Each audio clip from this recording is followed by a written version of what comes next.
Welcome to the inaugural edition of Air Force Space Today. We're reporting to you from the Space and Missile Systems Center, Los Angeles Air Force Base, California.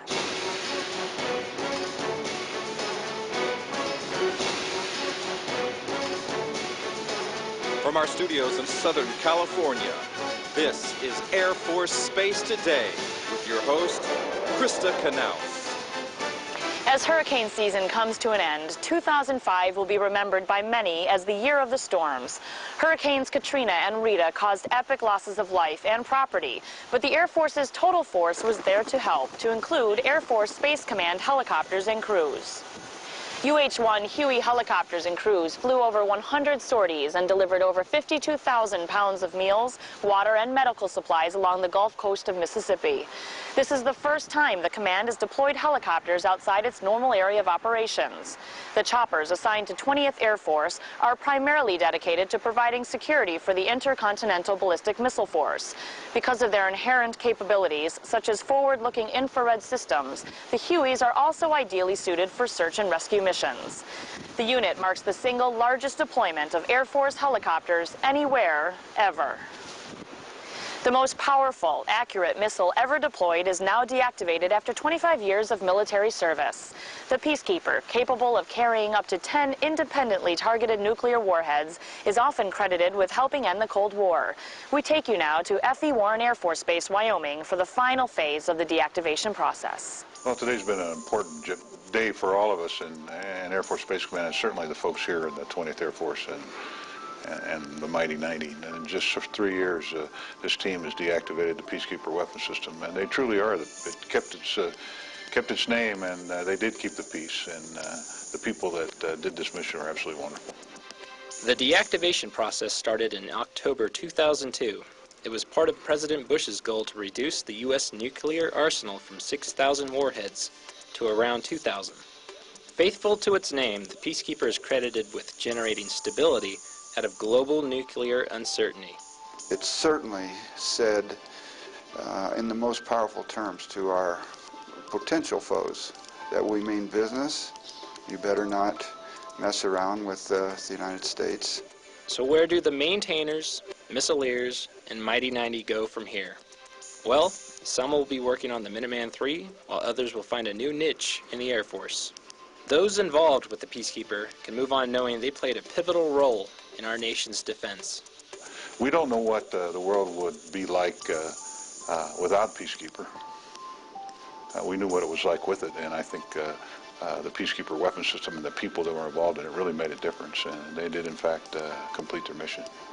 Consider this mission complete, and another chapter in the Cold War era closed.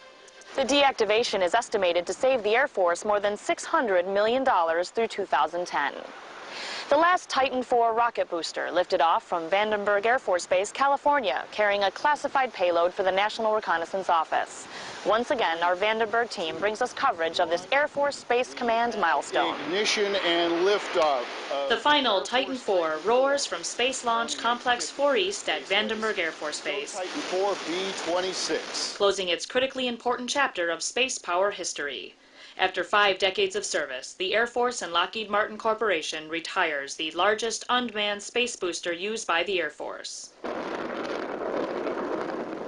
It's an unbelievable force multiplier these days. The leveraging capabilities of space are unique. From the early days of a much more strategic level of business, our Air Force Space today is integrated into tactical units, capable of using space assets never thought about before.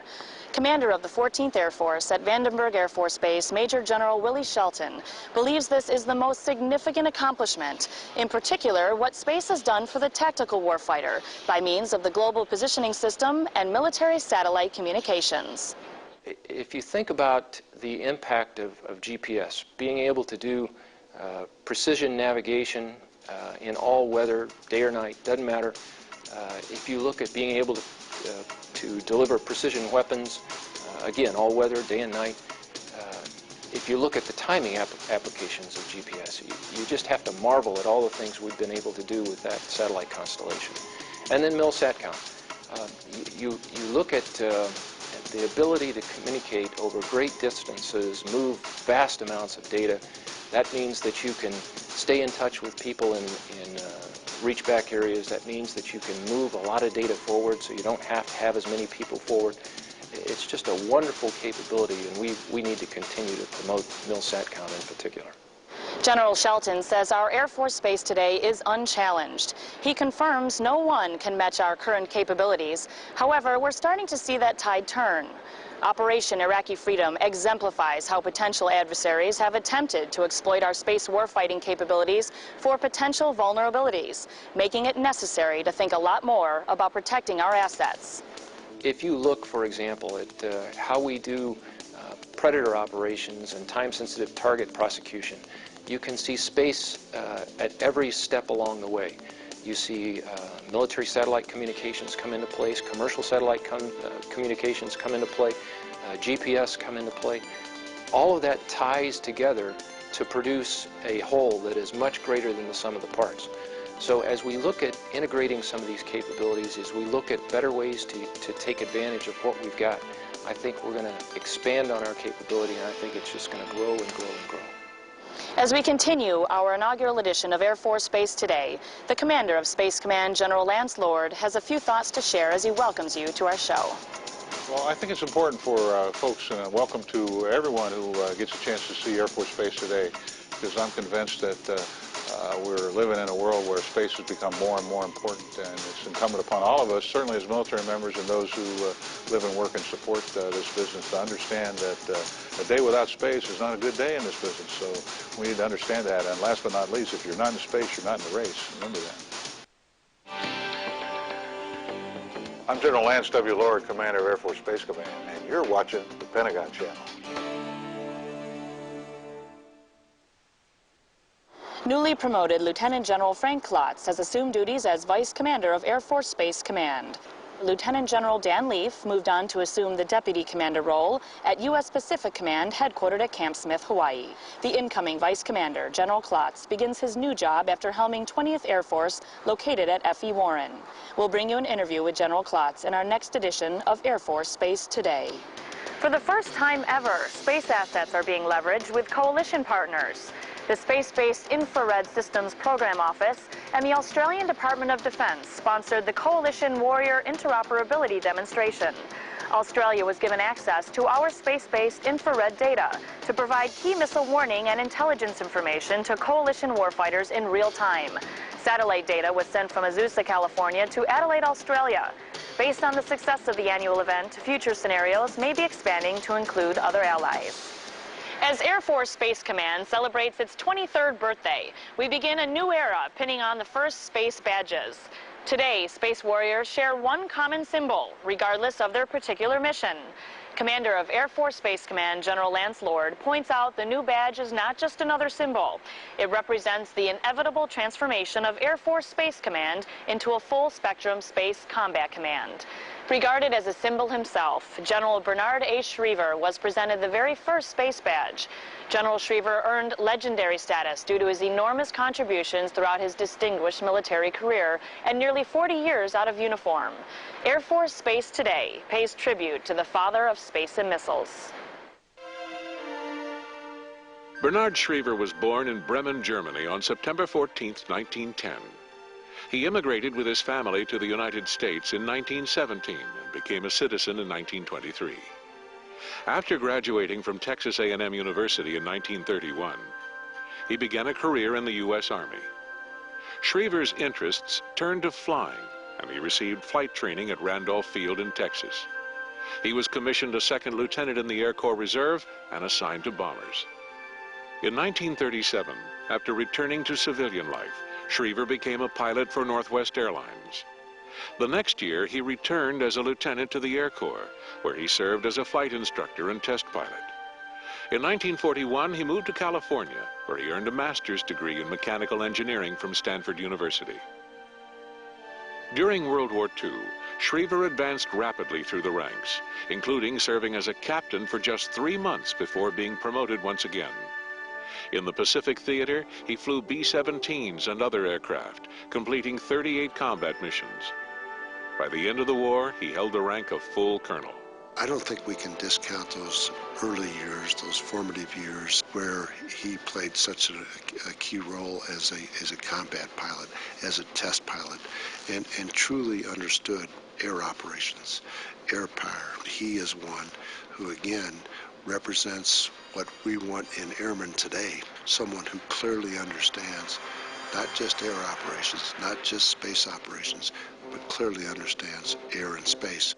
After the war, Schriever was assigned to the Pentagon to head the Scientific Liaison Office. He became involved in planning and analysis of forward-looking technologies for the Air Force.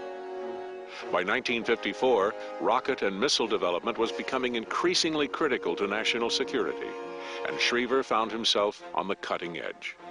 Schriever was promoted to Brigadier General and named Commander of the Western Development Division of the Air Force Research and Development Command.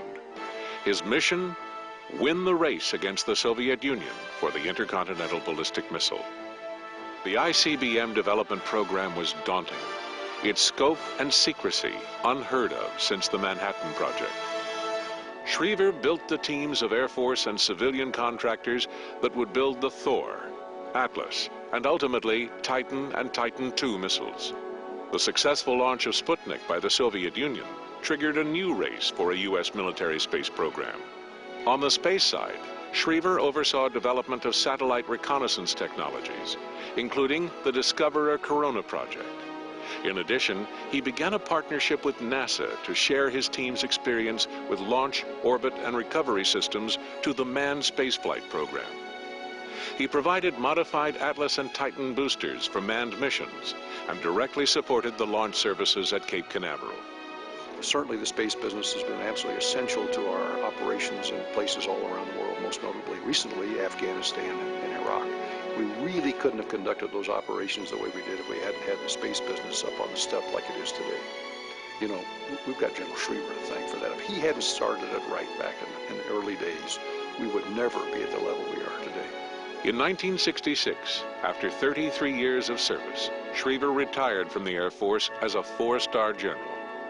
In his nearly 40 years of retirement, he continued to consult and advise government and industry on a broad range of missile and space endeavors. For his accomplishments and contributions, he has received numerous prestigious awards. In 1998, he received an honor rarely bestowed on a living person, as Falcon Air Force Base was renamed Schriever Air Force Base. He was as instrumental in retirement to the missile and space business as he was when he was on active duty. So for his military career and for 30-plus years after his military career, he was engaged. And that's his legacy. He really had an impact. He really is the reason we're where we are today in the missile and space business.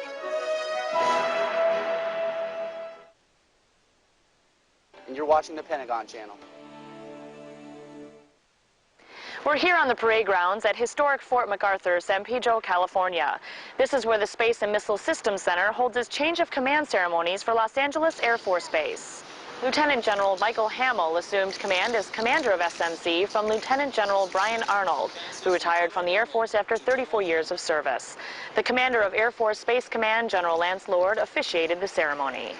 Today we honor the service and accomplishments of one great American, and we pass the torch to another dedicated defender of freedom.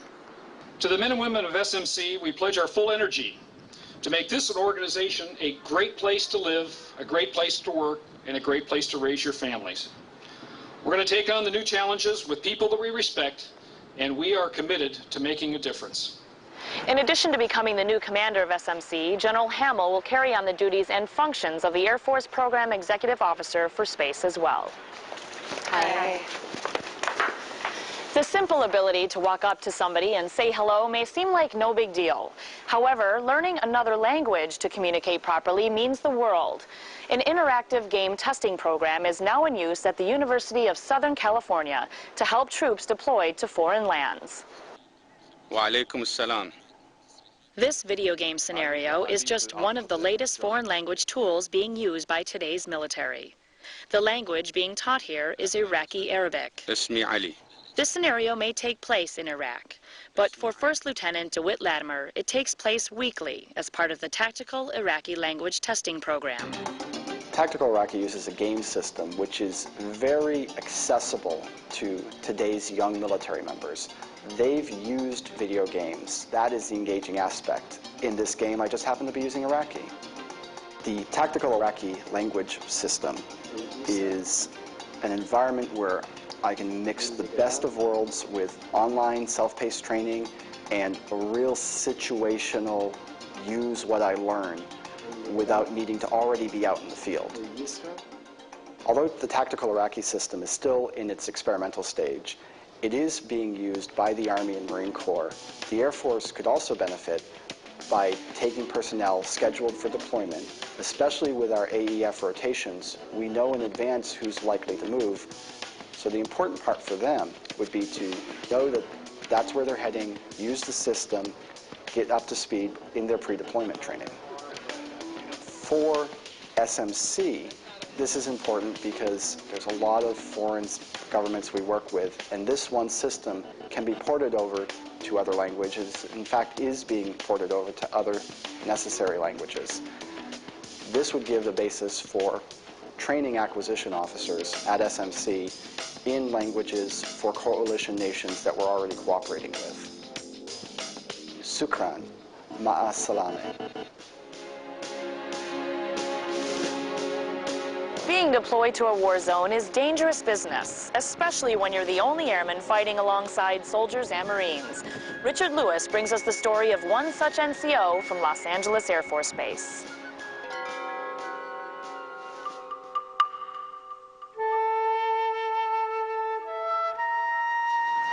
Next person out is going to be helping the rest of the people come down. Technical Sergeant Dan Libby, So he's going to radio that stuff in and start. once a self-described paper pusher, is now the example for today's warfighter.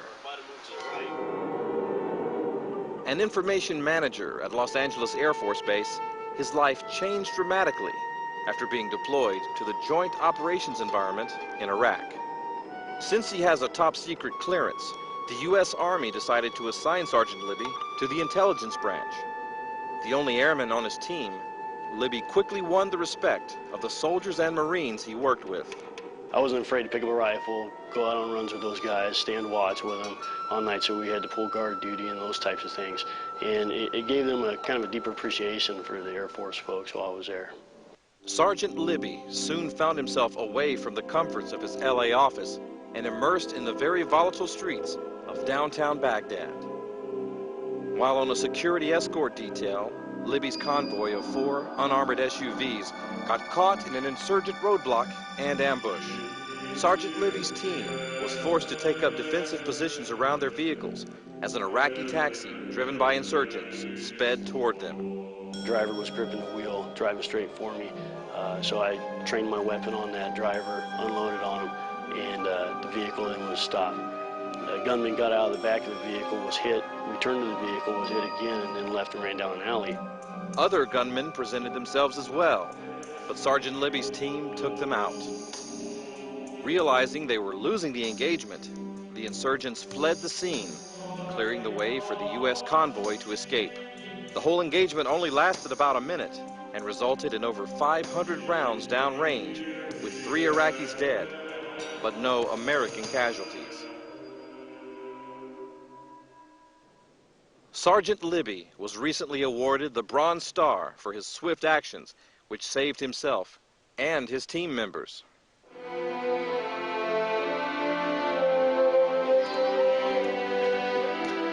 Sergeant Libby is a family man who enjoys spending his off-duty time with his 2 children, Michael and Destiny.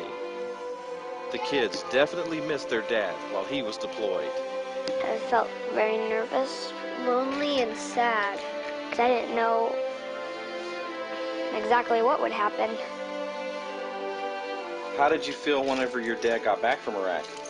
Well, I felt glad because he came back in one piece. You don't have time to stop and think about your family or my kids. I didn't have time to stop and think about what was going on at home. The only thing I had time to think about was, if I don't take this guy out, he could take us out. Sal, and then you're out and you're ready. Boom, just like that. Los Angeles Air Force Base is benefiting from Sergeant Libby's experiences. So you can come back to the vehicle, open the door. He now briefs all outgoing troops before they deploy to Iraq. When I first found out I was getting deployed, of course, like anyone else, I was extremely nervous, but then with this training, I'm starting to feel a lot more confident in my abilities. It gives a lot of insight, stuff that, you know, we never really think about. To actually hear him talking and kind of going through scenarios, I mean, it was an experience that we will take over there, and I think we'll be a lot better off. Guy over here with his weapon, he's going to be... Tech Sergeant Dan Libby is forever changed by his experiences in Iraq, so don't expect him to be driving a desk much longer. He hopes to cross-train into OSI at the earliest opportunity, so he can continue the kind of force protection work he did while overseas. Oh, Sergeant Libby, it was exciting to have him come out here. He's definitely our hero, and to hear his stories and what he overcame and the challenges he faced, and it just something that inspires all of us.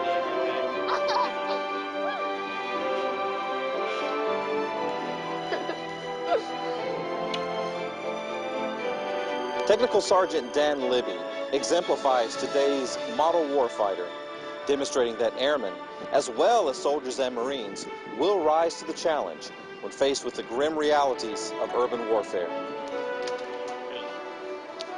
Sergeant Libby is now a technical sergeant in the Air Force. Congratulations. And that'll do it for your inaugural edition. From all of us at Air Force Space Today, thanks for joining us.